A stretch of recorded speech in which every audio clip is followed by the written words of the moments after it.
Amigos, una vez más, Recording in progress. fraternal, cordial, darles la bienvenida a esta nueva jornada del Rimanaco y Panandino.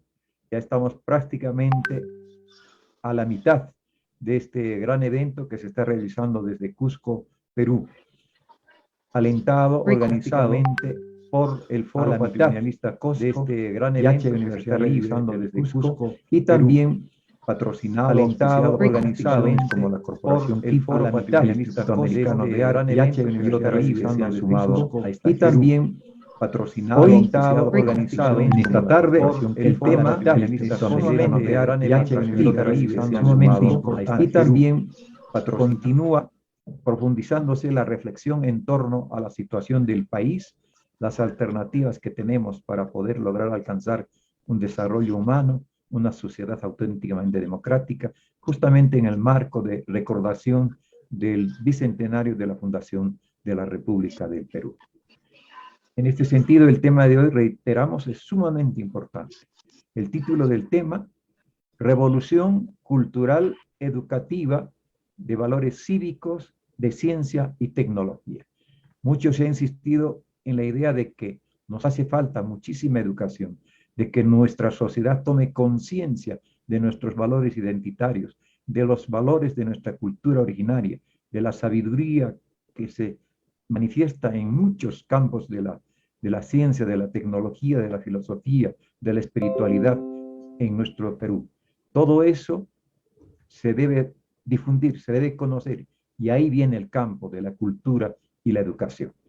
Tenemos como panelistas, perdón, como expositores en este tema, en primer lugar, a la licenciada Arely Arauz Villazán. Ella es una connotada comunicadora social, periodista conocida en el Cusco, pero que hace años ha dejado esta profesión para dedicarse íntegramente a su función, a su trabajo de intelectual, de escritora. Ha escrito muchas obras valiosísimas que nos acercan más a conocer y amar nuestro Cusco. Recuerdo, por ejemplo, una de sus últimas novelas, Detrás del Silencio, o un trabajo hecho sobre Florinda Mato de Turne, etcétera, etcétera.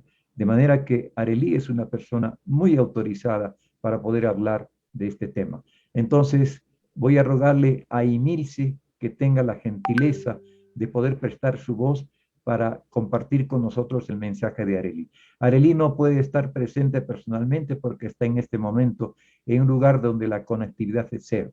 Entonces ha tenido la gentileza de enviarnos su versión escrita que va a poder darle lectura a Emilce. Emilce, adelante, por favor.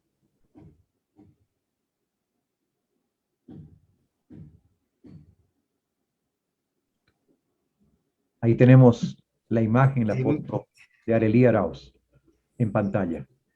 Y ahorita tenemos la voz de Emilce compartiendo con nosotros lo que ha escrito Arely sobre el tema.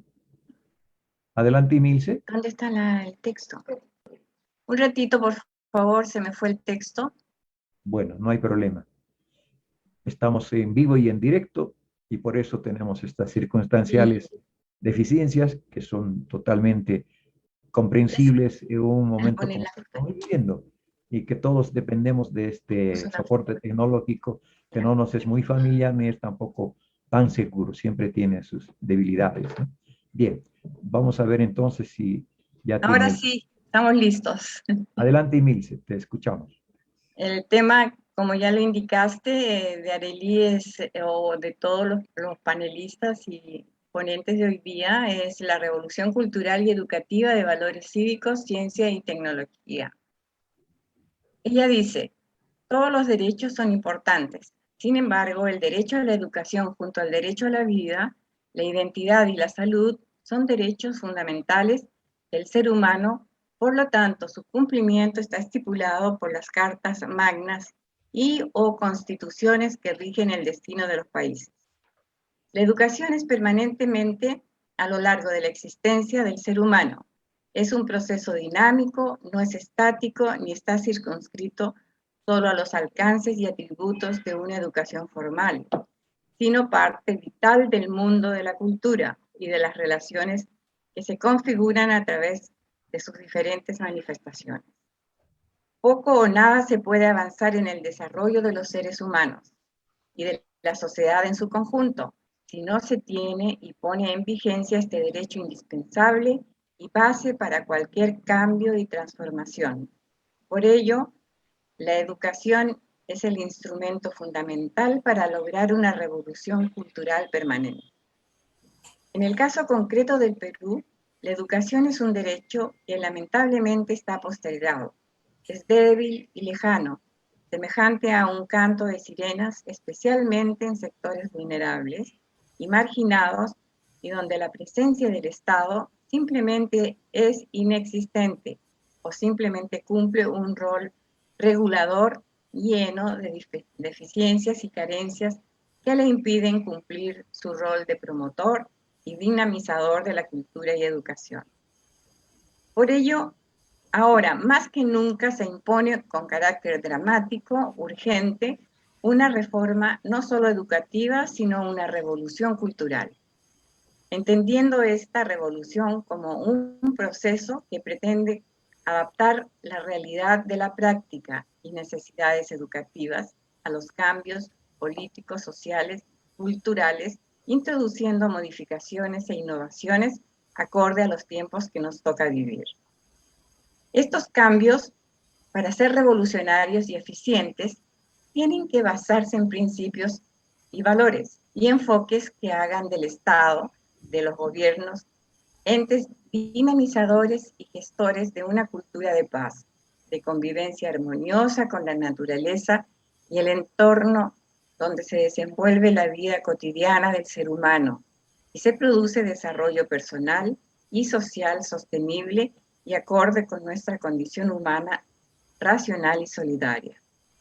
La educación en general, incluso la que trasciende las fronteras del aula, y como es natural, se inicia en el seno del hogar y la familia, que es por excelencia el espacio vital para crear valores. Por ello, necesariamente, tiene que responder a enfoques esenciales, sin los cuales pierde su integralidad. Puede darse, pero con serias limitaciones que a lo largo de la existencia van a tener un costo en la definición de la personalidad del ser humano y por lo tanto en el quehacer de la sociedad. Porque no se puede hablar de comunidad social sin la presencia de personas. Estos enfoques tienen varios aspectos que profundizar, que por limitaciones de tiempo no puedo ahondar, pero en su aspecto más simple son fundamentales. Ellos son: 1. El enfoque de integralidad, es decir, la educación debe estar orientada al desarrollo de la personalidad del ser humano en sus diferentes aspectos físico, psíquico, emocional y espiritual. No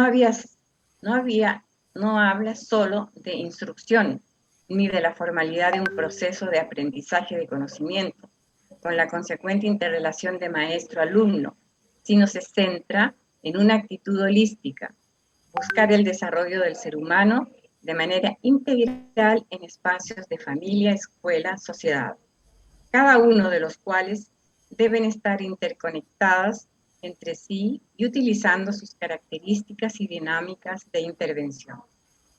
2. Enfoque de valores y principios donde la educación ética y cívica es fundamental y donde lo que se enseña con el ejemplo es vital y lamentablemente en estos tiempos críticos y de imperio de conductas de corrupción y ausencia de valores, es imprescindible recuperarlos en la familia, la escuela y la sociedad. Incidir fuertemente en valores de honestidad, honradez, trabajo, dignidad y sobre todo coherencia entre lo que se dice y se hace. La educación en valores comienza en la familia, en el hogar. La escuela cumple un rol de reforzamiento, no de sustitución. 3. El enfoque de interculturalidad.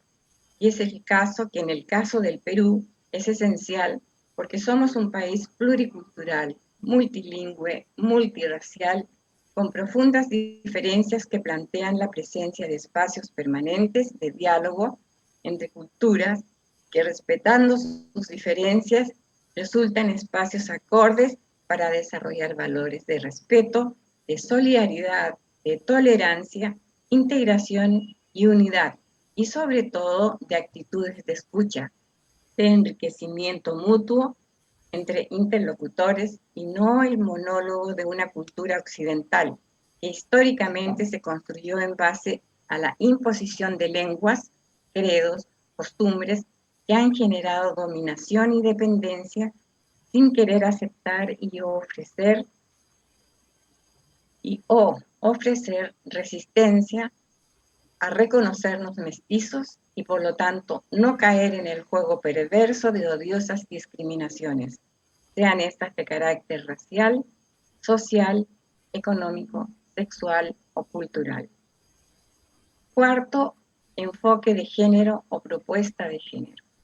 Tan mal interpretada, incomprendida, vilipendiada, incluso ignorada, porque quienes aspiraban a conducir los destinos del país, actitud sustentada desde intereses creados, desde posiciones radicales, confesionales y conservadoras, que solo miran la educación desde el lado sexual y construyen las relaciones desde un enfoque de desigualdad y dolorosa marginación, y se quedan en el contenido de textos infelizmente equivocados que el Ministerio de Educación ha retirado de circulación a tiempo.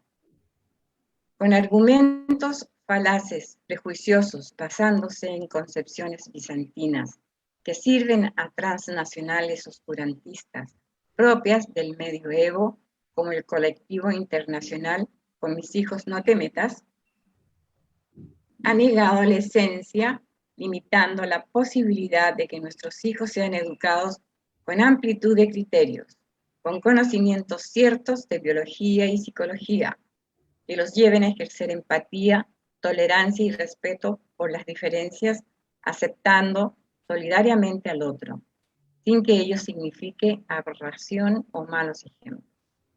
Otro argumento equivocado de sus detractores señala que es el imperio de la mujer, negación de sus roles familiares, condenando su legítimo derecho no a la igualdad física ni emocional, porque ambos sexos somos diferentes, sino se busca promover la equidad y la igualdad en la aplicación de los derechos.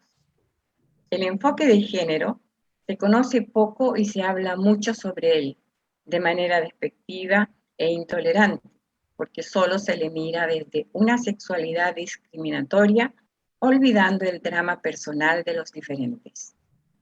Y quinto, enfoque científico y tecnológico, como corresponde a la era digital, que nos toca vivir, sobre todo a nuestros hijos, los milenios de la tecnología, que tienen que aprender y dominar la educación digital, virtual, a distancia, tan imperativa en estos años de pandemia, donde la ciencia y la tecnología son aliados impostergables y al darse la mano con los beneficios del Internet y la comunicación virtual, vencerán las barreras de la ignorancia tecnológica que se impone especialmente en los niños y jóvenes y que plantean para las generaciones venideras visiones concretas de investigación y análisis crítico, porque en la era de la globalización, las aldeas globales están abiertas a retos de investigación y desarrollo, y donde ya no es aceptable la ignorancia virtual, tan dolorosa como el no saber leer y escribir. Finalmente, como un hilo transversal que atraviesa todo el proceso educativo, toda revolución cultural en las diferentes facetas del quehacer humano, está el enfoque de derechos y responsabilidades. Muchos de los gravísimos problemas que atraviesa la humanidad y naturalmente en nuestro país están condicionados por la ausencia de una cultura de derechos y responsabilidades que deben enseñarse desde la cuna, si queremos sociedades, escuelas, familias, personas inclusivas e integradoras. Hoy, probablemente más que ayer, hace falta para construir un futuro diferente, este enfoque de derechos y responsabilidades que vuelva a poner en vigencia ese viejo concepto de tus derechos terminan donde comienzan los de los demás, u otro igualmente inclusivo y real, Todo derecho genera responsabilidades y deberes que cumplir. Desde mi modesto conocimiento, considero que estas son algunas de las bases de una auténtica revolución cultural sustentada en una reforma educativa que no solo se centre en la educación formal, sino en escuelas abiertas a la vida, con tolerancia, respeto, valores cívicos, solidaridad, igualdad, sin discriminar a nadie. Muchas gracias. Es la exposición de Arely. Bien, gracias a Arely. Espero que le llegue nuestro agradecimiento, aunque sea a la distancia. Igualmente a Emilce, que ha tenido la gentileza de leer con tanta propiedad lo escrito por Arely. Qué hermoso que vayamos casi todos los participantes y ponentes coincidiendo en las ideas más importantes, la necesidad de basarnos en nuestra identidad, revalorar nuestra historia, revalorar los grandes mensajes que nos viene el pasado de integración, de unidad, de respeto al diferente, de vivir en comunidad con todo lo existente, con toda la vida. Qué hermoso.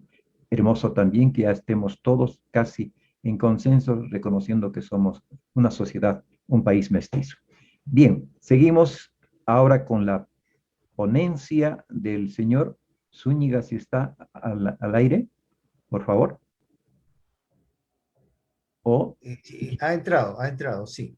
Sí, muy buenas tardes, estamos aquí presentes. Perfecto, muchas gracias. ¿Quién tiene a su cargo la presentación del señor Zúñiga, por favor? Julio. Julio, buenas tardes, por favor, ten la gentileza de darnos por lo menos un resumen de la frondosa historia de vida del señor Zúñiga. Hola, adelante. Luchito, no sé si me escuchen. Sí, sí, te escuchamos. Sí, adelante, Julio. Entonces voy a buscar, es un documentito que me ha enviado, bien, que lo tengo aquí. Busquémoslo. Acá está.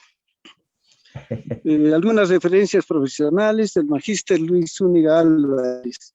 Él es licenciado en Educación por la Universidad de San Antonio del Cusco, tiene grado académico de magíster en Ciencias de la Educación con mención en Administración Educacional, otorgado por la Pontificia Universidad Católica de Chile. Es candidato a doctor en Educación, programa de doctorado de la Universidad Andina del Cusco. Fue capacitador del Ministerio de Educación del Perú, docente en la Facultad de Educación, la docencia en maestría en gerencia de la educación en la Universidad de San Antonio Abad. Tiene muchos trabajos publicados, entre ellos este artículo de investigación, Impacto de la supervisión en la gestión de las instituciones educativas de la región del Cusco, publicado en la revista de la Asociación de Inspectores de Educación de España, el 2009, y un libro publicado, Diseño y uso de rúbricas para evaluar competencias comunicativas. Luis es un investigador, un estudioso del tema educativo, así que es un honor para mí presentarlo. Gracias, Lucho, y adelante, Luis. Muy bien. Muy agradecido, Julio. Muy buenas tardes a todos los amigos, colegas, distinguidas personalidades que hoy nos acompañan en este espacio tan importante como es Rimanaku y Panandino.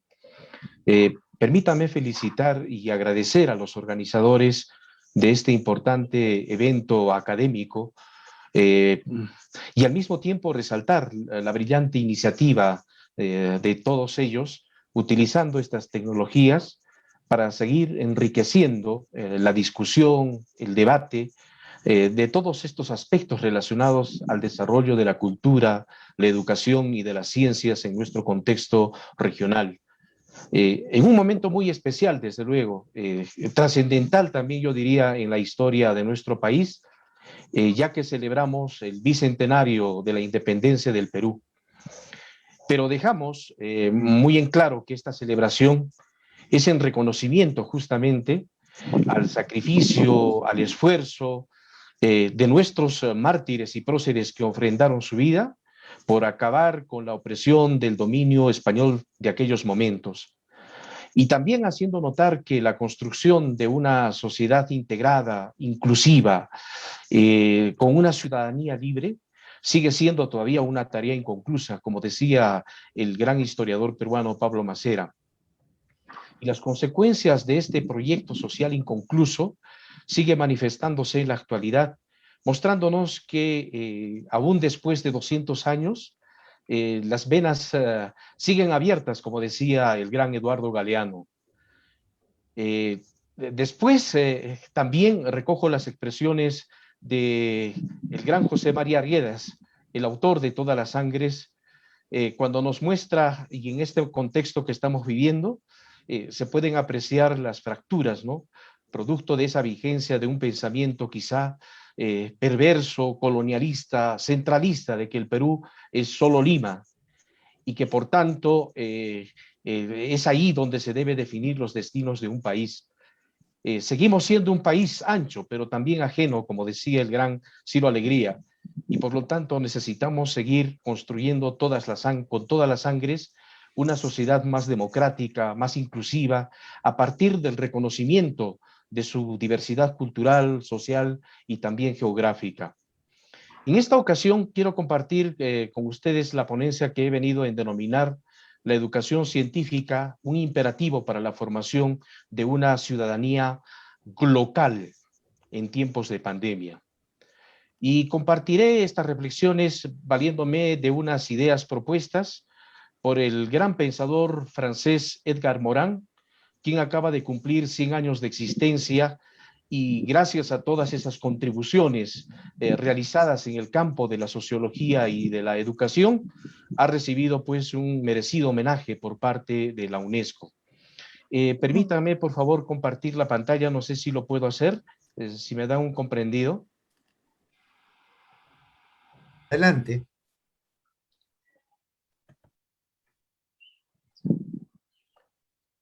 Bien, he decidido partir por esta temática de la educación científica, porque aun cuando durante estos años hemos visto el esfuerzo de parte del Estado por desarrollar algunas políticas educativas, algunas reformas educativas, con el propósito de mejorar la calidad y la equidad en la educación, estos esfuerzos todavía continúan siendo, vamos a decir, todavía no los esperados, y que sin embargo creo que esta situación nos invita a seguir pensando y repensando en las maneras de cómo poder desarrollar una educación que permita pues desarrollar o llevar al desarrollo o encaminar al desarrollo a nuestra sociedad, a nuestro país. A ver, parece que no me permite, ahora sí. Y quiero partir con una de las frases o de los pensamientos que nos comparte justamente Edgar Morin, cuando dice que todo lo que no se regenera, degenera.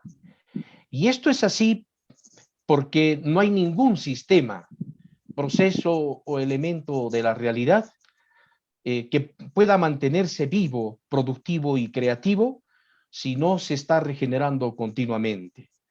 Todo lo que no se regenera, inevitablemente tendrá que degenerar, y en muchos casos esta degeneración habrá de producir la destrucción y la muerte de la humanidad. Este es un pensamiento que creo es preciso para justamente dialogar estos aspectos relacionados con la educación científica.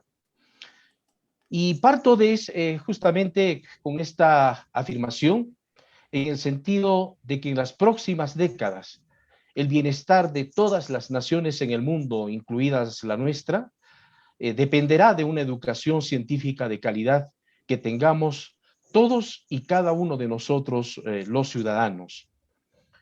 Y parto de esta afirmación porque en las décadas de finales del siglo XX e inicios del siglo XXI, somos testigos del agravamiento de grandes y graves problemas globales y locales que vienen poniendo en riesgo la existencia de la humanidad. Seguimos teniendo pobreza, el surgimiento de nuevas enfermedades, el deterioro medioambiental, los conflictos armados, la proliferación de las armas nucleares, el terrorismo, la delincuencia organizada transnacional, solo por citar algunos. No es mi propósito, evidentemente, hacer un análisis de las causas que originan estos grandes y graves problemas globales, pero algunos de ellos tienen que ver directamente con la actitud y el modo como la ciudadanía a nivel mundial actúa y se relaciona con el entorno social y natural. Y digo esto porque en los actuales momentos de pandemia que estamos viviendo a nivel global, los medios de comunicación masiva y las redes sociales de Internet nos han permitido constatar el comportamiento contradictorio, desafiante, no solo de gobernantes a nivel mundial, sino también de muchísimos ciudadanos de diferentes edades, sexo y condición económica y social, quienes han venido transgrediendo públicamente las medidas sanitarias impuestas por los gobiernos con el objetivo de salvaguardar la vida de millones de ciudadanos. Pero no solamente hemos sido testigos de estas conductas desafiantes, sino que además hemos visto en las redes sociales y en los canales de televisión las opiniones desinformadas e irresponsables de muchos ciudadanos, ¿no? Que respecto a esas pandemias, con sus opiniones sesgadas, sin sustento científico, alimentando más bien la confusión, las especulaciones, las falsas noticias, afectando de esta manera a nuestra población. Esta situación que describo brevemente, y por supuesto que hay muchas otras más, constituyen las pruebas de la ausencia de una cultura científica. Es una explicación que me atrevo a compartir con ustedes. Es la ausencia de una cultura y formación científica pertinente en la mayoría de los ciudadanos. La persona que no disponga de una información científica de calidad tiene limitada su capacidad de participación democrática, pero también puede demostrar un comportamiento que puede atentar contra sí mismo, contra el bienestar de los suyos y el de los demás ciudadanos. Los aportes de la ciencia y de la tecnología y la innovación, hoy más que nunca, constituyen vamos a decir, las pruebas indispensables para asegurar la supervivencia de toda la humanidad. Aportes que también sirven para orientar el desarrollo hacia la sostenibilidad y el aseguramiento de una calidad de vida para todos nosotros y para las generaciones venideras, conforme plantea la Agenda 2030 para el Desarrollo Sostenible. Hay diferentes enfoques desde los cuales podemos definir una educación científica. A veces cuando hablamos de estos temas con el común de los ciudadanos, parece ser de que sienten una especie de, más que de miedo, creo yo, de rechazo, por cuanto consideran que estos aspectos son temas de exclusividad solamente para un círculo de académicos o personas ligadas con la investigación. Yo me atrevo a compartir justamente una definición muy sencilla de qué es para nosotros una educación científica, y recojo justamente este concepto de uno de los directores de una revista justamente del campo de la medicina, Juan Carlos López, quien dice así en términos muy sencillos: la educación científica es la capacidad de entender temas elementales de ciencia a un nivel suficiente para participar en el debate científico. El objetivo principal de entender de la educación científica es el desarrollo de la cultura científica en los estudiantes, preparándolos para el ejercicio de una ciudadanía activa y consciente. Solo los individuos críticos, autónomos y portadores de estas competencias, tales como la capacidad de resolver problemas en contextos reales, serán capaces de poder integrarse plenamente en una sociedad donde tengan la capacidad de poder comprender las consecuencias de sus actos, decisiones y opciones. Esto nos plantea la necesidad de promover un diálogo entonces sobre las ciencias en otros espacios más allá de las escuelas y universidades.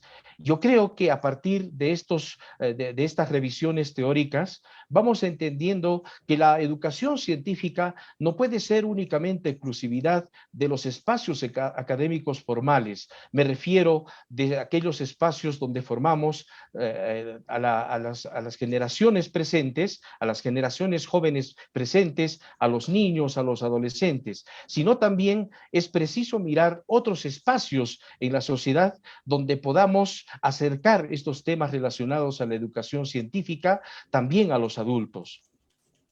Si queremos que estos objetivos se constituyan en un auténtico motor fundamental del desarrollo sostenible en nuestra sociedad regional, nacional y mundial, debe darse una profunda transformación de la educación y en particular de la educación científica. En cuanto a qué debemos enseñar, cómo se debería enseñar, a quiénes y para qué se debe enseñar. Debemos pensar desde la perspectiva, lógicamente, de quienes analizan el fenómeno educativo desde un enfoque epistemológico. Deberíamos pensar quizá de repente en plantear nuevas formas de poder construir un nuevo conocimiento y a partir de ese nuevo conocimiento impulsar nuevas propuestas curriculares que permitan pues hacer que la educación científica pueda tender puentes entre lo que pasa en el aula con los espacios no formales, con los museos, con los espacios de ciencia y todos los otros espacios que están presentes en nuestra sociedad.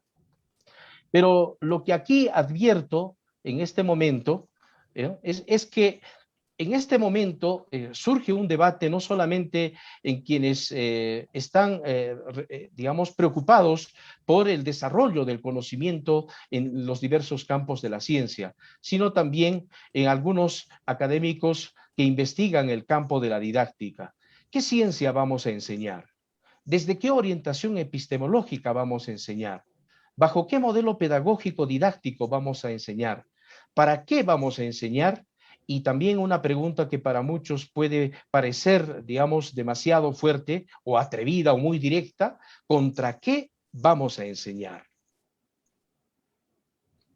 Preocupa que en respuestas a estas y otras preguntas de matiz curricular se imponga nuevamente la ciencia occidental y su hegemonía epistemológica, como advierte Joseph Sterman en su ensayo Interculturalidad y Conocimiento Andino, reflexiones acerca de la cultura epistemológica. Y es que en este momento la preocupación también de muchos de estos investigadores y académicos es justamente preguntarnos cómo se integra en este momento la enseñanza de la ciencia en los sistemas educativos. ¿Qué ciencias son las que justamente se desarrollan o se tratan dentro de los sistemas educativos? ¿Bajo qué concepción epistemológica? Pero también hay una pregunta que nosotros tenemos que contestar. ¿Qué tipo de conocimiento vamos a enseñar? Y es que en estas concepciones científicas validadas por una monoepistemología son las que impregnan, fundamentan, moldean las maneras de enseñar ciencias y le dan a la educación científica esa fama de difícil, aburrida, abstracta y destinada solo para un grupo selecto de investigadores. La educación científica viene priorizando desde hace siglos hasta este momento una educación basada en las propias lógicas de las disciplinas científicas orientadas por una concepción monocultural de ciencia. Y claro, en este momento de pandemia, en este momento que nosotros estamos viviendo de crisis sanitaria a nivel global, es la ciencia occidental la que viene demostrando su capacidad de imponerse a través de sus conocimientos. Como decía Francis Bacon, knowledge is power, conocimiento es poder. Pero si en este siglo, estamos hablando de este siglo XXI, después de la pandemia, en una nueva normalidad, si queremos construir y consolidar una nueva sociedad, una sociedad profundamente democrática y equitativa, necesitamos y con urgencia una nueva manera de organizar los conocimientos a partir de una pluriepistemología. y que ésta se constituya en ese poderoso marco de conocimientos desde el cual podamos organizar, podamos construir un nuevo modelo educativo más nuestro, más genuino, a cuyo interior podamos desarrollar una educación científica democrática para todos los ciudadanos a partir justamente de la reinvención de esta relación. Esto significa, en otras palabras, regenerar el gran paradigma de Occidente formulado por Descartes desde el siglo XII. Ese paradigma cartesiano que caracteriza, que separa al sujeto del objeto con una esfera propia para cada uno. La filosofía y la investigación reflexiva por un lado, la ciencia y la investigación objetiva por el otro.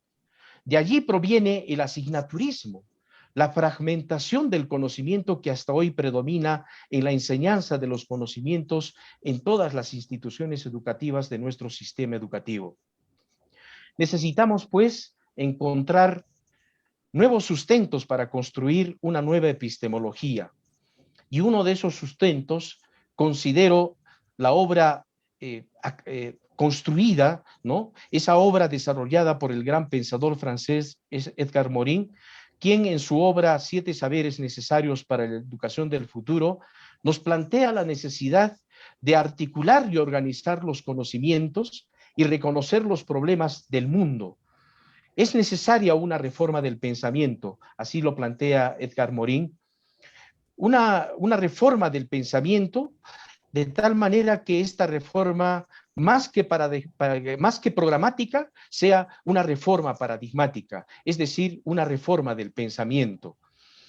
A este problema universal está enfrentada la educación del futuro, porque hay una adecuación o una inadecuación cada vez más amplia, profunda y grave, por un lado, entre nuestros saberes desunidos, divididos, compartimentados, y por el otro, realidades o problemas cada vez más polidisciplinarios, transversales, complejos, multidimensionales, globales, planetarios, como dice Edgar Morin. Entonces, es así como surge esta gran pregunta. ¿Cómo vamos a lograr el acceso a la información, al conocimiento sobre el mundo? ¿Y cómo lograr la posibilidad de articularla y organizarla? ¿Cómo percibir y concebir el contexto, lo global, la relación todo partes, lo multidimensional, lo complejo? Al respecto, Edgar Morin nos plantea algunas ideas justamente en este libro, Los 7 saberes necesarios a la educación del futuro. Y en él nos dice que para articular y organizar los conocimientos y así reconocer y conocer los problemas del mundo, es necesario una reforma del pensamiento. Ahora bien, esta reforma es paradigmática y no programática. Y digo, y justamente me detengo aquí para analizar este aspecto, porque durante estas últimas décadas, a partir de los años 90, en todos los sistemas educativos, especialmente latinoamericanos, todas las reformas han ido encaminadas exclusivamente a transformar el currículum, a la formación docente, ¿no? A mejorar las condiciones de infraestructura, de equipamiento de las instituciones educativas, pero no se han preguntado si ese es necesariamente el punto de partida desde el cual nosotros podríamos procurar una auténtica transformación de la educación y por ende una transformación también del ser humano. Por eso Edgar Morin señala que esa es la pregunta fundamental para la educación, ya que tiene que ver con nuestra actitud para organizar justamente el conocimiento. Necesitamos, pues, de una reforma de pensamiento, y al respecto cita a Claude Bastien, quien dice que la evolución cognitiva no se dirige a la elaboración de conocimientos cada vez más abstractos, sino por el contrario, hacia su contextualización. La contextualización es una condición esencial de la eficacia.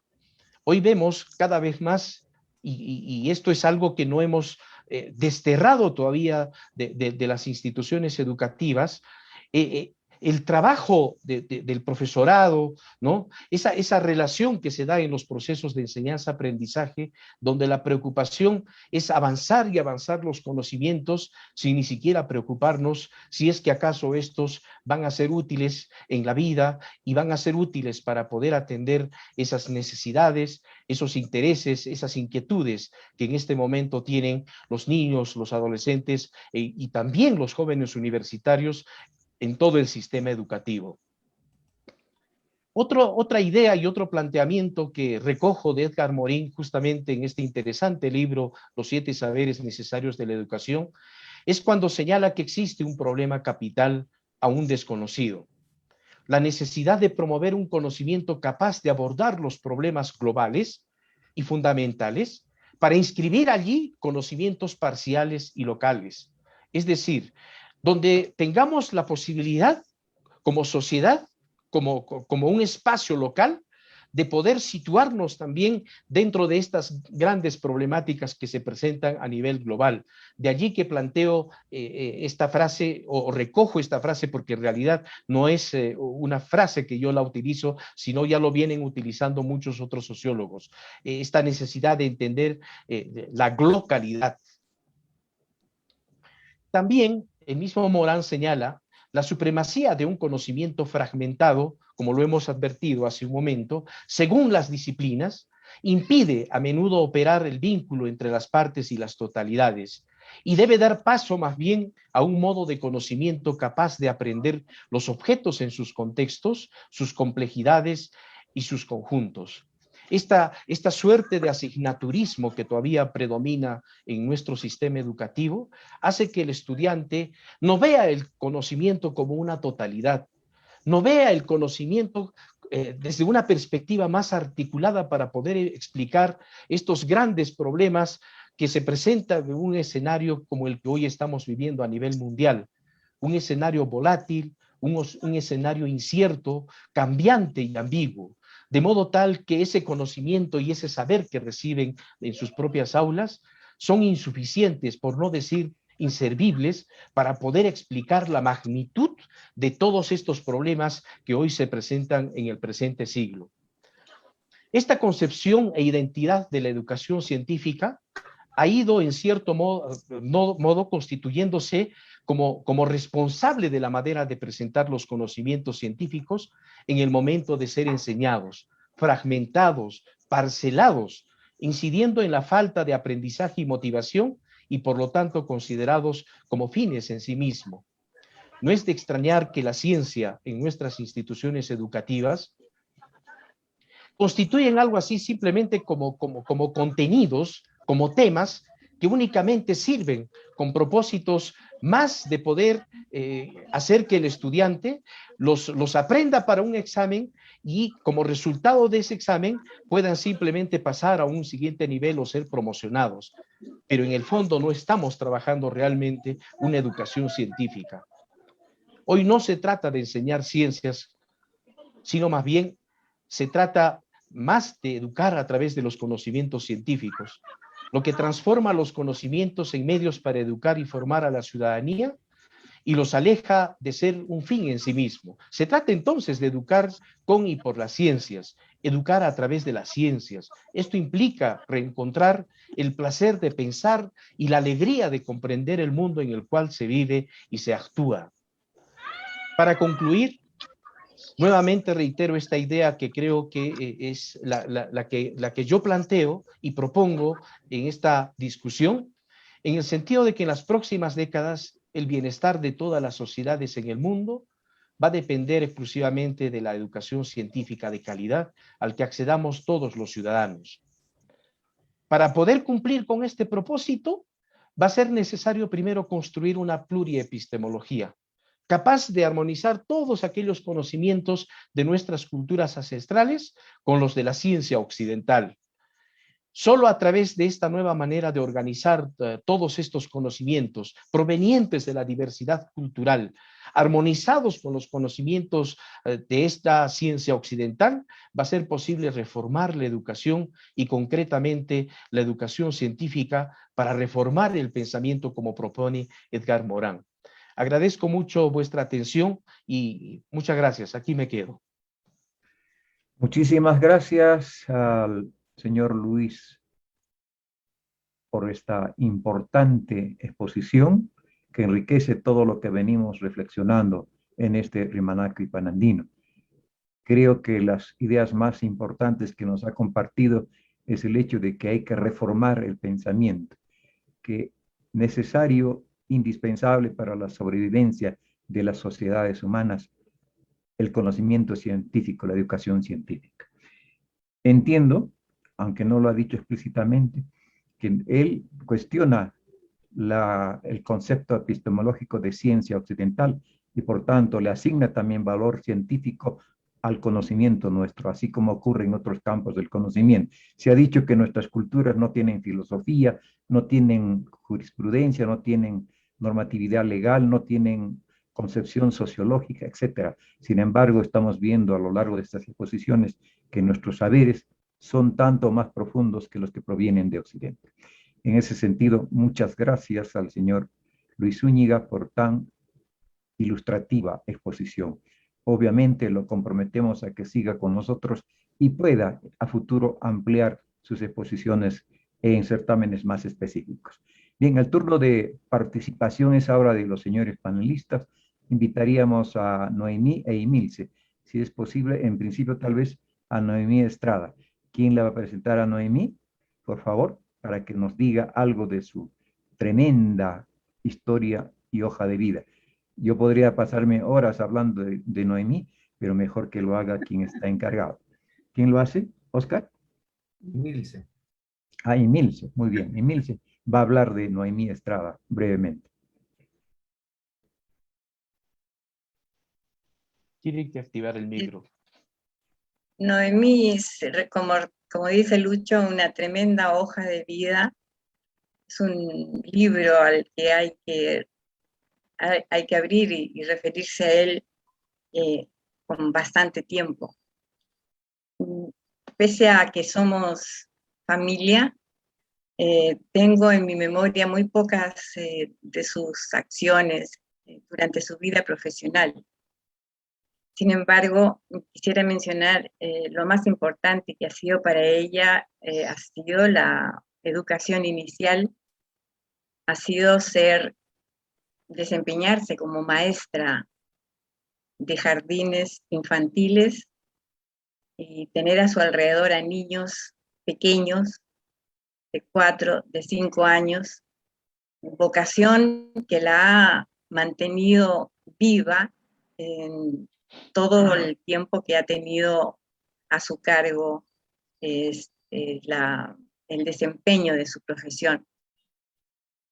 Tiene a su haber una cantidad de obras para niños, de cuentos, de libros infantiles, música para niños, y todas ellas editadas y entregadas a los centros de educación inicial.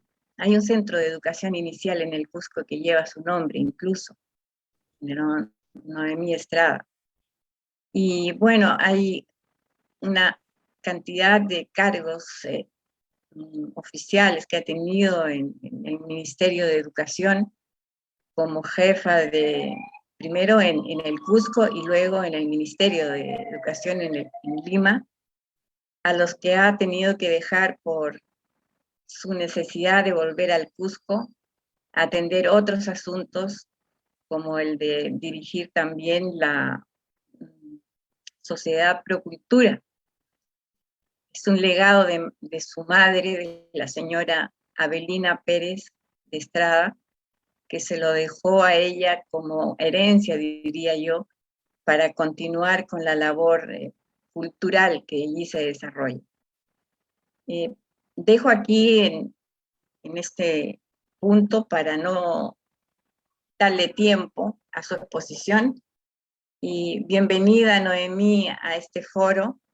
Te escuchamos con mucha atención. Y muchas gracias a todos, muy buenas tardes. Me ha abrumado lo que dice Lucho y también Inice. Yo mandé una cosa sumamente pequeña y corta a Julio, seguramente que no ha podido leerla, pero les agradezco todo lo que han dicho de mí. Gracias.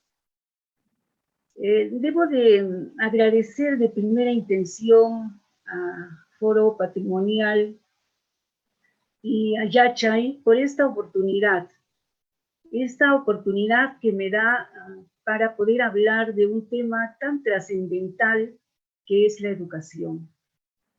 La educación ha sido conceptuada, ha sido considerada en este libro tan hermoso que es La educación encierra un tesoro, de 1996, publicada por la UNESCO, que dice que la educación es la llave maestra del desarrollo. Definitivamente, lo es en todo tiempo, es la llave maestra del desarrollo. Hay Y esta se va problemas. reforzando como... ¿se me oye? Sí, sí, continúa, Noemí, te estamos escuchando. Ya. Gracias. Y esto se va profundizando con lo que dice el Proyecto Educativo Nacional al 2036, que indica: resulta de capital importancia subrayar el papel que juega la educación en la construcción de una sociedad de personas libres e iguales en dignidad, donde impere la ley y con una vida social caracterizada por el respeto y la valoración de todos y cada uno. Hablar, pues, de la revolución cultural educativa es realmente un tema vasto, profundo y más que todo motivador para aquellos que somos docentes. De solo escuchar la palabra educación ya bulle en nosotros muchísimas cosas. Y voy a tratar de ser muy puntual en este tema y darle tal vez algunas pinceladas más a este momento de tanto conocimiento. La educación es sin duda un tema trascendental para el desarrollo de todas las personas como de todas las sociedades. Existe una especie de simbiosis entre la sociedad y la educación. Ambas se encuentran, se nutren, pero muchas veces también hay desencuentros. Por ejemplo, cuando la escuela enseña no botar basura, sino en el tacho correspondiente, y el niño sale de la escuela y encuentra que a su paso, aún personas mayores van botando cáscaras, papeles en todo sitio. Otro ejemplo es cuando en la familia, con el ejemplo más que todo, y con la palabra, por supuesto, nos enseñan a no mentir. Pero ahora vemos que todo es casi mentira, ya no sabemos en quién creer o cómo es. Por lo tanto, el niño, el joven, que tiene un hogar que le dice no mientas, sale y encuentra otro panorama. Entonces, son esos desencuentros entre la sociedad y la institución educativa.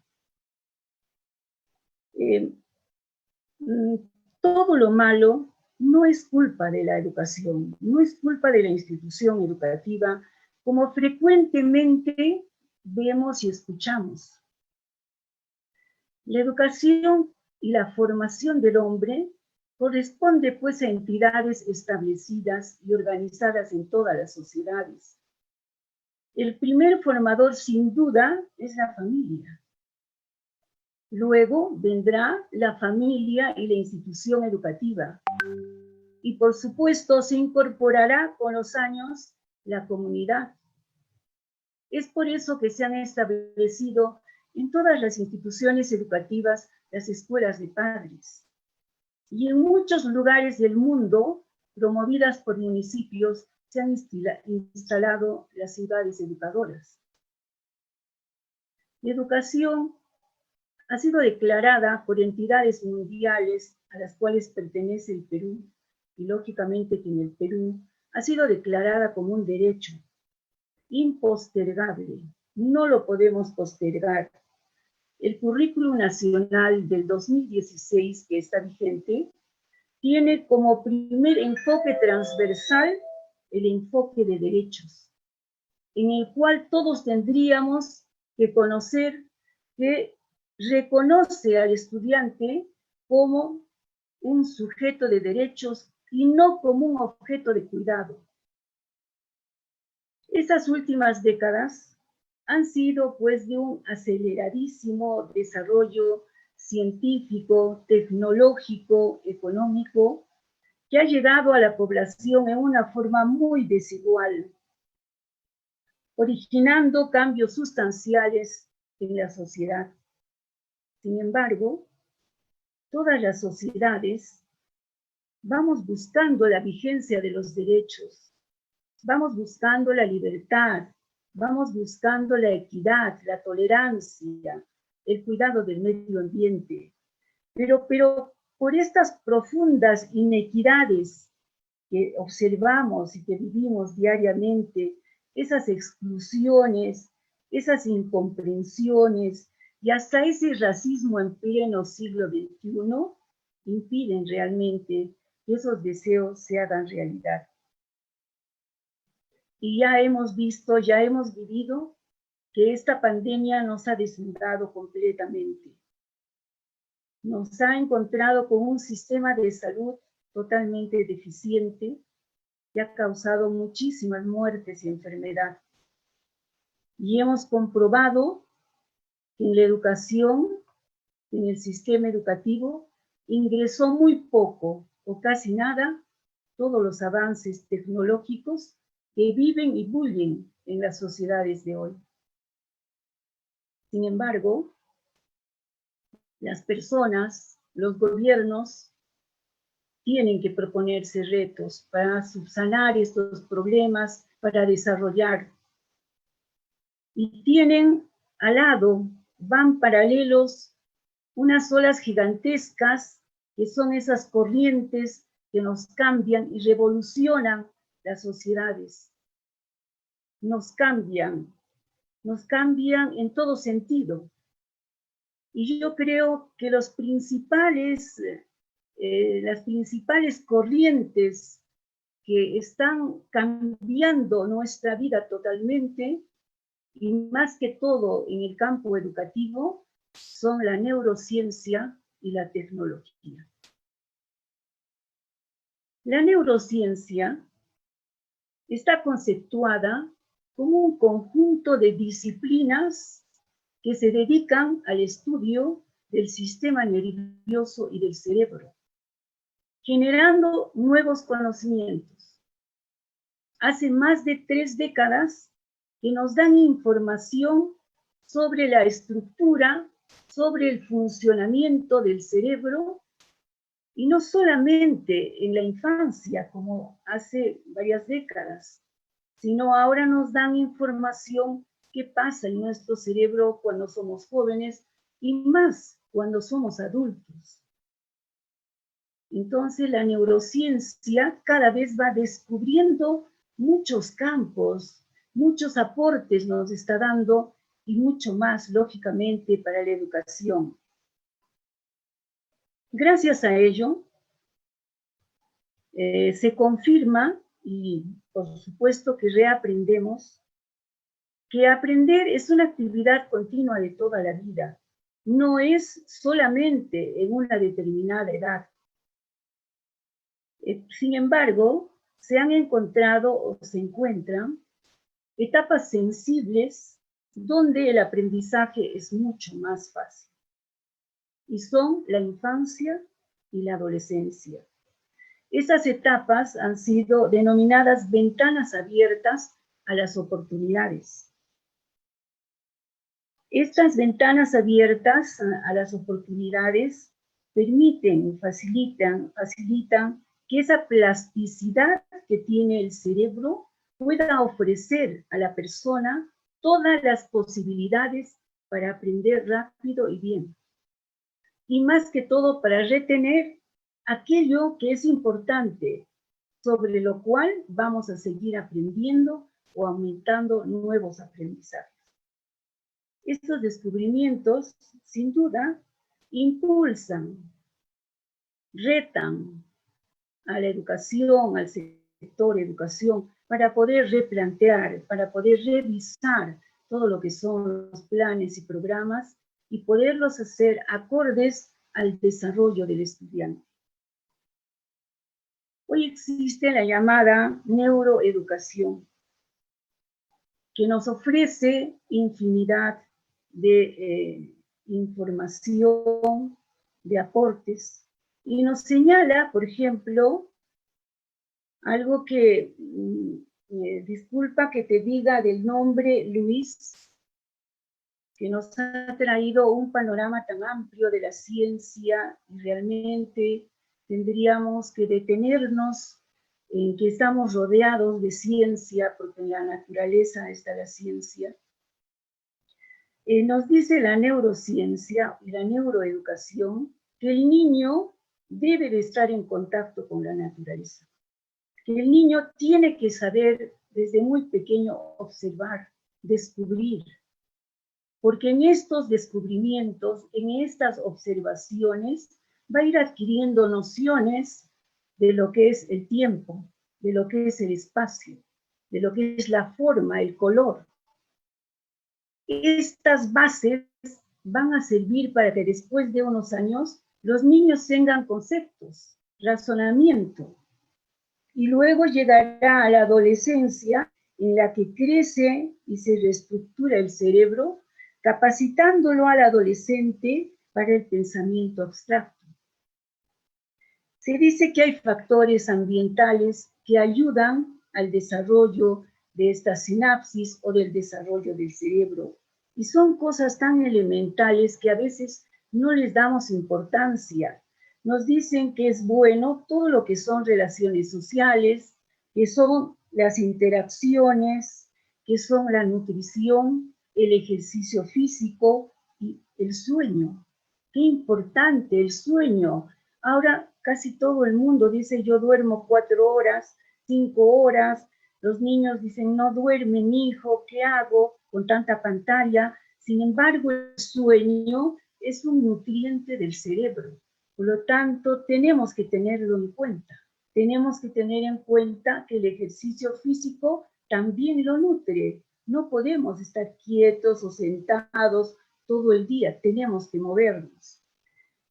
Recuerdo mucho de un expositor que nos decía cosas tan importantes y nos indicaba que si nos detuviéramos en 3 aspectos solamente en el desarrollo del niño, sería muy diferente la formación de los niños. Y nos decía, solamente ustedes tienen que pensar en 3 cosas. La primera, el movimiento. El niño no puede estar quieto. Segundo, la caricia. El niño tiene que recibir y dar afecto. Y tercero, la comunicación. No puede estar callado, tiene que comunicarse. Esta neuroeducación es pues un campo tan hermoso, tan amplio, tan grande, que cada día nos va dando retos, nos abre caminos, nos abre puertas y nos refuerza, más que todo a las que hemos trabajado en educación inicial toda la vida, nos refuerza la importancia que tiene el juego, la curiosidad, la imaginación, aspectos capaces de producir emoción. La emoción hoy en día es un detonante básico del aprendizaje. Nos dicen que quien no se emociona no aprende. Y realmente cuando pensamos y vivimos esa experiencia, decimos, ¿qué recuerdo más? Es cuando más me he emocionado, ¿no? Entonces, en la vida estudiantil y en la vida adulta, la emoción es tan necesaria para poder seguir aprendiendo. Ya está comprobado que aprender no es memorizar, no es copiar, no es calcar. Al aprender tenemos que poner todas nuestras posibilidades, todas nuestras capacidades para que ese aprendizaje sea totalmente significativo, que signifique, que tenga esencia en mi vida. Y por supuesto que cuando hay todos estos aspectos, tendrían que estar muy lejos los reproches, las amenazas, los ofrecimientos. ¿Cuánto ofrecemos a los niños? Si te sientas a estudiar, te compro esto. Si tú me haces caso, te compro esto. Entonces, toda nuestra vida vamos teniendo condicionamientos o no hacemos nada si no se nos ofrece nada. ¿Cuánto hace falta Noemí, conocer mil las perdones, ya Noemí. necesidades, los intereses, las características? Sí, te escucho, Noemí, Lucho. sí, mil perdones, el tiempo nos está apremiando, todavía hay Ya, otros panelistas. Te ruego un par de minutos más. Gracias. perfecto, perfecto. Entonces, decíamos que la neurociencia definitivamente es algo que ha revolucionado la educación y yo tenía algo más para el aspecto tecnológico, más que todo para recomendar a todos ustedes cómo las pantallas pueden hacer daño a los niños y realmente cómo en este tiempo deberíamos de controlar los tiempos que estamos frente a las pantallas, no solamente en estas etapas de las oportunidades abiertas, sino en toda etapa. Muchísimas gracias a todos y por supuesto que la educación es un ámbito fascinante que nos llega a todos. Todos tenemos que ver por él, todos tenemos que hablar de educación y más que todo quiero decirles que sigamos siendo en todo lugar educadores y educandos. Muchas gracias. Gracias, Gracias, Noemí. Lucho. Excelente tu exposición. Realmente la educación es la llave del desarrollo. Y bueno, tú encarnas la educación porque has dedicado tu vida entera, incluso a veces sacrificando deberes familiares para dedicarte por entero a la educación. Bien, por favor, le damos paso a Emilce, que también es panelista en esta oportunidad, en este tema, recordando que el tema es revolución cultural educativa de valores cívicos y ciencia y tecnología. Te escuchamos, Emilce. Bueno, Emilce ya no necesita presentación, a lo largo del evento ya la han ido conociendo, saben que es una mujer luchadora, profundamente amante del Cusco, de la cultura y gran compañera de lucha, gran rectora también de la política que asumió Daniel Estrada cuando fue alcalde y congresista. Adelante, Emilce.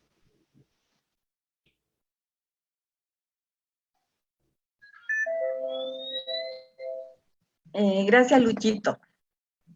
Bueno, lo que tal vez Noemí quería abordar, que es la tecnología, yo me voy a referir a ella lo más rápido que pueda, con la brevedad que se requiere, aunque es también un tema bastante amplio con el que la tecnología tenemos que vivir actualmente.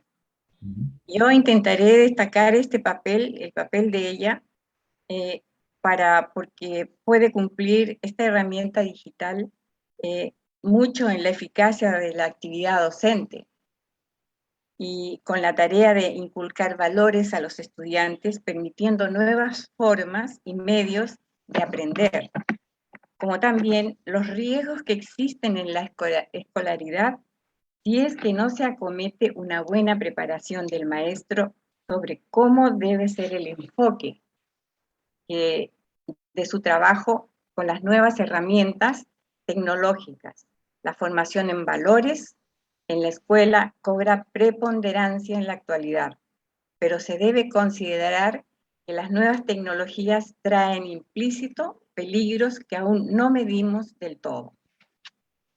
Los valores son los elementos más útiles que el sistema educativo puede aportar para preparar a ciudadanos del futuro.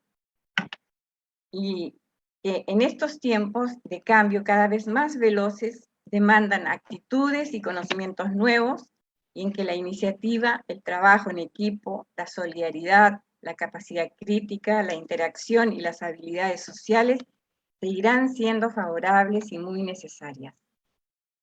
Es de esperar que el sistema educativo los esté promoviendo estos valores activamente, ya que de no incorporarse ellos en los currículos escolares, la institución educativa no estaría respondiendo a los retos del futuro de nuestra sociedad. Debo decir que de todas maneras que invade una gran incertidumbre al mirar el futuro de nuestros jóvenes y de nuestros niños, que de no incorporar estos valores en los currículos escolares, la institución educativa no estaría respondiendo a los retos del futuro de ellos. Para entrar en materia, las nuevas tecnologías, entendidas como los dispositivos digitales que se pueden conectar con Internet, son probablemente las herramientas más potentes y versátiles que la sociedad haya conocido. Al estar plenamente conscientes de los cambios que se han producido con su llegada a nuestras vidas, que se han venido gestando en la era postindustrial, su presencia es irreemplazable ya tanto en la medicina como en la educación y otras áreas del saber humano. Me detendré en este aspecto, fijando mi participación en lo referente a la educación y la cultura, tanto en la necesidad de reorganizar la escuela y el profesorado, como en la entrega de contenidos al alumnado y advertir de algunos peligros que de todas maneras trae consigo siempre lo nuevo y desconocido a cualquier sociedad. En esta innovación también toca responsabilidad a la familia, que debe reforzar los valores ciudadanos, pues no pueden ir separados de lo que le corresponde a la escuela. La presencia de los padres se torna insustituible. A ver, ¿cuáles son los beneficios de la tecnología en la educación? A partir de la pandemia, la vida de los seres humanos, sobre todo la de aquellos que viven en lugares donde la tecnología y la informática ha llegado con bastante retraso, o no ha llegado el Estado aún, debería poner mayor esfuerzo económico y atención para alcanzar los fines a los que está obligado según la Constitución. Entre estas obligaciones está la formación de un profesorado idóneo, el mejoramiento de sus centros de labor y la organización de ellos, el fomento e incentivo al trabajo autónomo de los estudiantes y el asumir que a partir de ahora la educación se hará sin un tiempo determinado, ni tampoco se desarrollará en un espacio en el que estábamos obligados a enseñar antes. Con la llegada de estos avances ya no se puede limitar el uso de la tecnología para cumplir con los deberes escolares. Hacerlo se estaría anclando en el pasado y se estaría desperdiciando una herramienta eficaz para el aprendizaje. Las nuevas tecnologías en uso obligan a que el Estado reestructure la institución educativa para adaptarla a los tiempos actuales, lo que va a contribuir a fomentar valores fundamentales en la nueva era y a destacar prejuicios y actitudes negativas hacia el docente. Esta actitud ya constituye una revolución en la educación y la cultura porque surgirán nuevas metodologías pedagógicas, discerniendo de manera diferente la función que tiene el maestro y la que deberá tener el alumnado. Ya no solo debe ser el objetivo satisfacer expectativas del profesor de entregar un buen ciudadano, sino fomentar valores para la sociedad como el diálogo permanente, la solidaridad, la participación y la justicia social.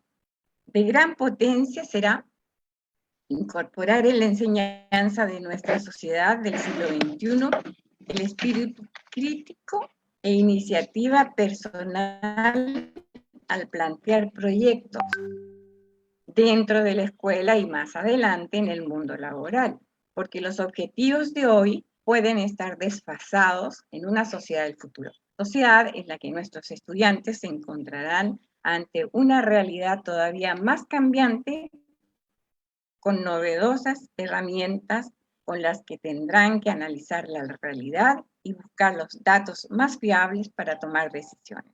Por otra parte, ahora se plantea también un cambio en la percepción que tiene el estudiante sobre el profesor.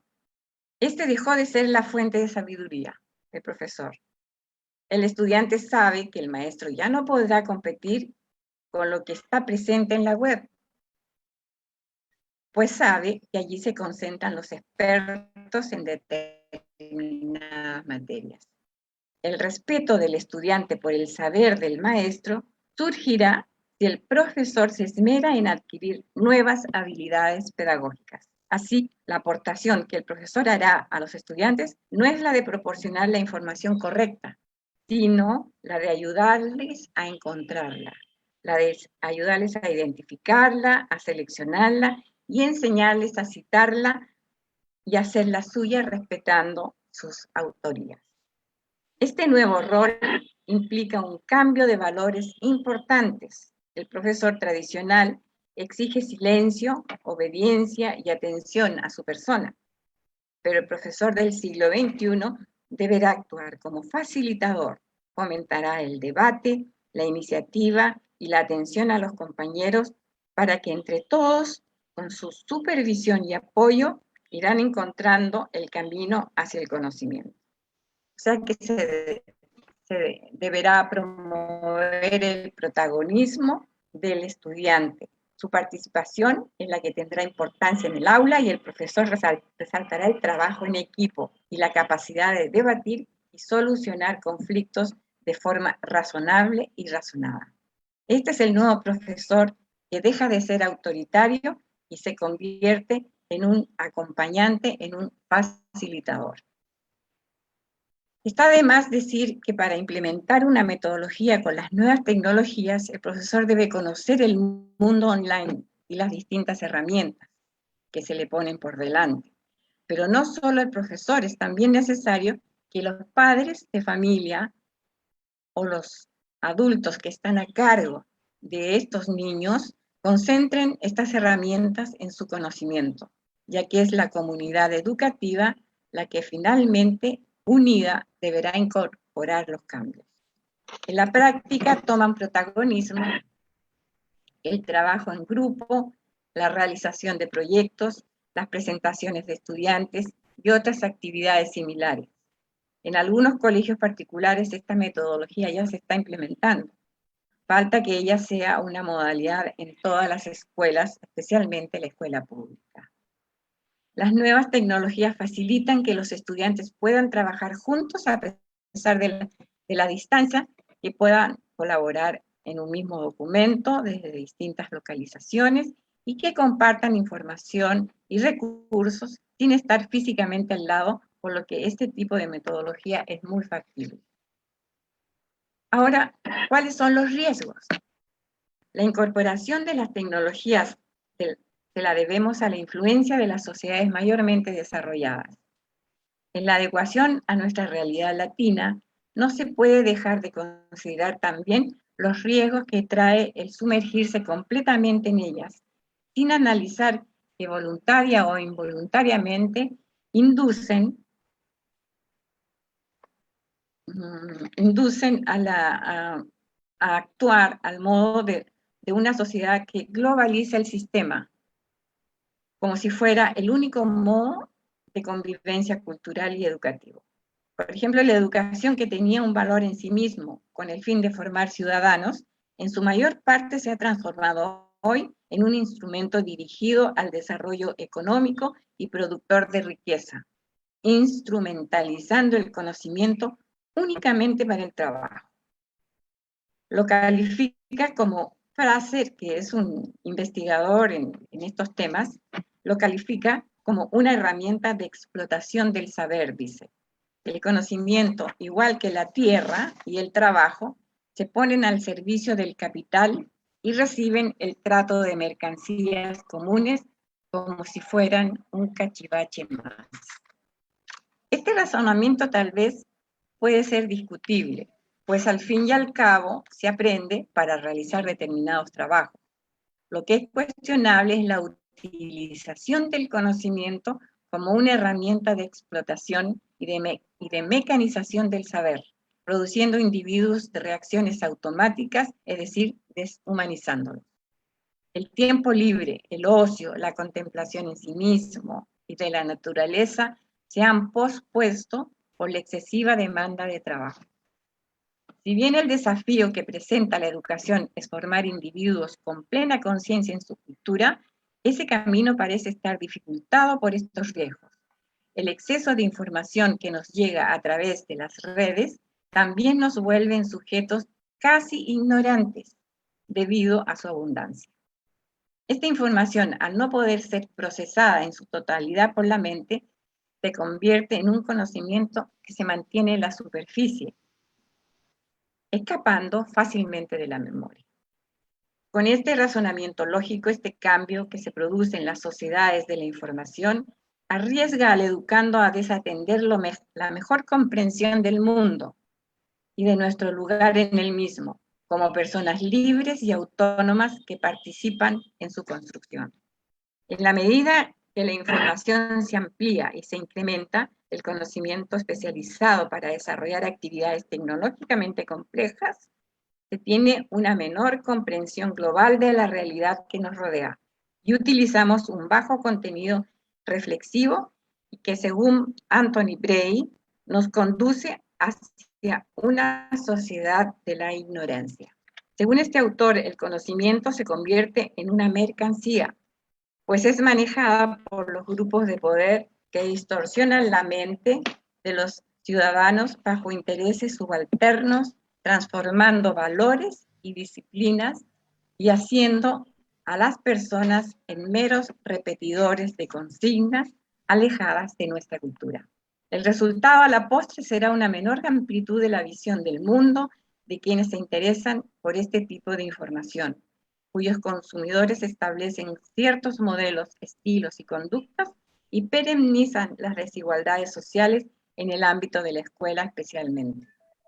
Bajo esta premisa se supone satisfacen a un público inducido al consumismo, con definidos intereses económicos, sobre todo cuando las barreras geográficas ya no existen.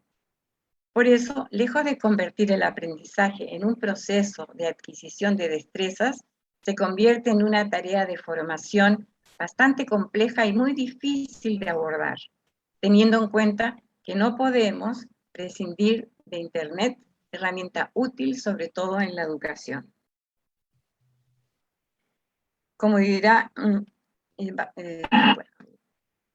esta es la doctora Luisa. Como dirá la doctora Echenique, la cultura se convierte en una actividad de tiempo libre y no en lo que nos hace libres todo el tiempo. Esta alusión la hace en relación al espacio laboral, donde han surgido nuevas figuras que son las de los gestores culturales. Lo reprobable de esto es que gran número no pertenece al universo de la educación y la cultura. No son ni artistas ni intelectuales que difunden cultura. No están preparados para gestionar el conocimiento, sino son empresarios que convierten actividades culturales en productos. Los productos culturales ya no tienen valor por sí mismos, que han sido transmitidos a través de generaciones, sino que son comprados y vendidos en un mercado donde predomina el poder de compra de cada sector social. Existen críticas que habría que atender y analizar sobre los peligros del exceso de información que difunden las redes. El analista sobre la educación Juan Carlos Tedesco dice: este conocimiento el que nos da capacidad para pensar, tomar postura crítica ante la vida y la sociedad y ser libres intelectualmente, por el contrario, produce individuos concentrados absolutamente en el presente, con una pérdida de valores culturales a causa de una escasez de enfoque hacia el futuro y ruptura con el pasado e interés por el otro. Esta pérdida de sentido de lo que debe ser la educación, agregado a la crisis de la transmisión cultural, se piensa que puede llegar a deteriorar la cohesión social, a la vez que contribuiría a la ilegitimidad y sentido de las instituciones como la escuela y la familia.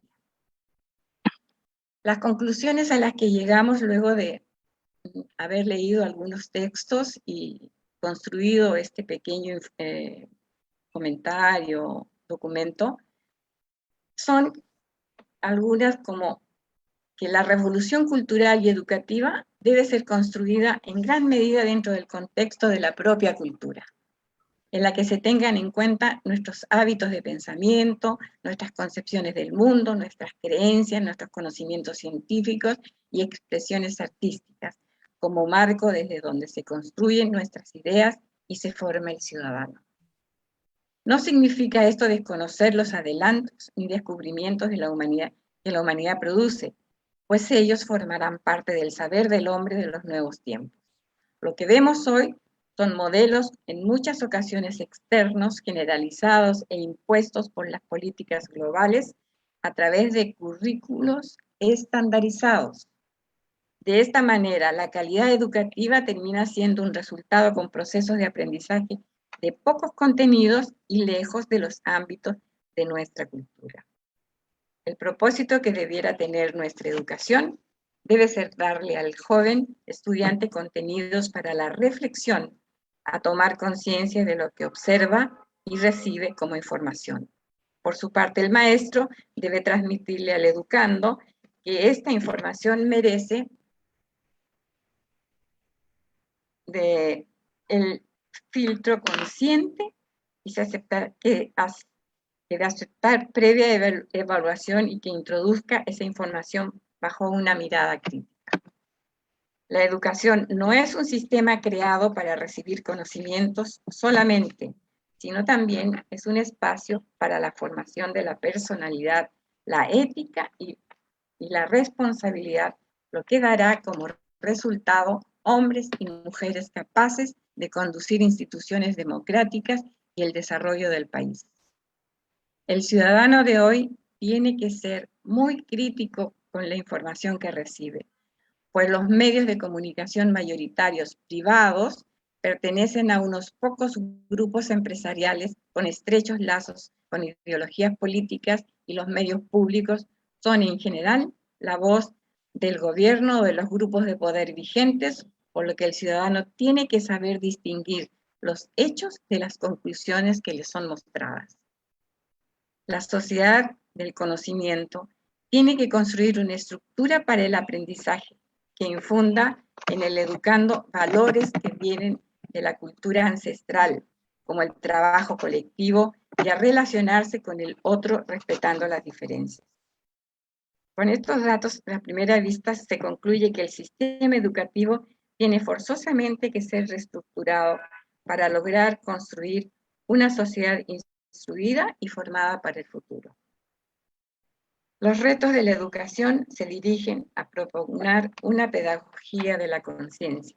Para ponerse a la altura de estos tiempos, se necesita una nueva ley de educación que signifique aprender de una cultura con los referentes actuales para comprenderla y cuestionarla mediante un proceso reflexivo sobre el pasado que impulse una pedagogía comunitaria que quiere decir hacer que el conocimiento sea colectivo y creativo. Muchas gracias. Muchas gracias, Emilce. Excelente intervención que redondea lo dicho por los anteriores expositores. Quisiera, al término de esta jornada, reiterar nuestro agradecimiento a Arely Arauz, a Luis Zúñiga, a Noemí Estrada, a Emilce por tan importante colaboración. Creo que queda claro, irrebatible, la necesidad de practicar y poner en marcha una revolución cultural educativa de valores cívicos y de ciencia y tecnología desde este hemisferio, desde este Cusco con todos sus antecedentes de sabiduría originaria, reconociendo que aquí también hay ciencia, que aquí también hay tecnología, que tiene que entrar en un diálogo horizontal con la ciencia y tecnología. Así, perdón, me hubiera gustado, perdón, los electrónicos. por favor, pueden apagar su micrófono las personas que están interviniendo. Para terminar, quisiéramos decir que nos hubiera, al que en la parte final, explícitamente lo ha dicho Emilce, de que todos nuestros ponentes pudieran explicitar aún más la necesidad irrefrenable de que debemos visibilizar nuestra cultura, nuestra ciencia, nuestra educación y tratar de luchar contra la imposición cultural que nos viene, que hasta epistemológicamente nos obliga a usar términos que tienen conceptos en aquellas civilizaciones, más no en la nuestra. Asimismo, creo que nadie ha puesto en cuestión la necesidad de cuestionar profundamente, revolucionar la institucionalidad del sistema educativo. La escuela está en crisis. La escuela sigue considerando solamente como que es el único espacio donde se produce cultura, se produce educación. No es así. Sabemos que la sociedad en su conjunto es educativa y se genera cultura en sociedad, no en la escuela. En ese sentido, nos hubiera gustado también que se pudiera hablar de por qué la escuela sigue vigente. Creo que la escuela está en crisis, que ya no va más en este sistema. Hay un pensamiento pre-pandemia y un pensamiento post-pandemia. En ese sentido, muchísimas gracias una vez más y solamente decirles que para la educación tradicional se dice alumno, ¿no? No ya ni siquiera se dice educando, se dice alumno. Y yéndonos a su significación, alumno es una persona sin luz. Entonces quiere decir que los educadores son los únicos que tienen luz. Hasta eso tenemos que revertir en el marco de una revolución cultural educativa. Una vez más, muchísimas gracias, Luis Zúñiga, Noemí. Muchas gracias a todos. Emilce Mora. Gracias, profesora Noemí, gracias, profesora Emilce, un abrazo. Muchas Complacido gracias. de haber compartido con ustedes este espacio. Muy amable y saludos también para todos los que nos acompañan. Gracias. Puesto que sí. Y compromiso de ustedes para que en futuras Gracias. reuniones podamos ampliar cada una de vuestras exposiciones que han sido sustancialmente valiosas. Bien, una breve pausa, permiso para continuar la jornada a partir de las 6 de la tarde. Permiso, hasta luego. Hasta luego. Hasta luego. Record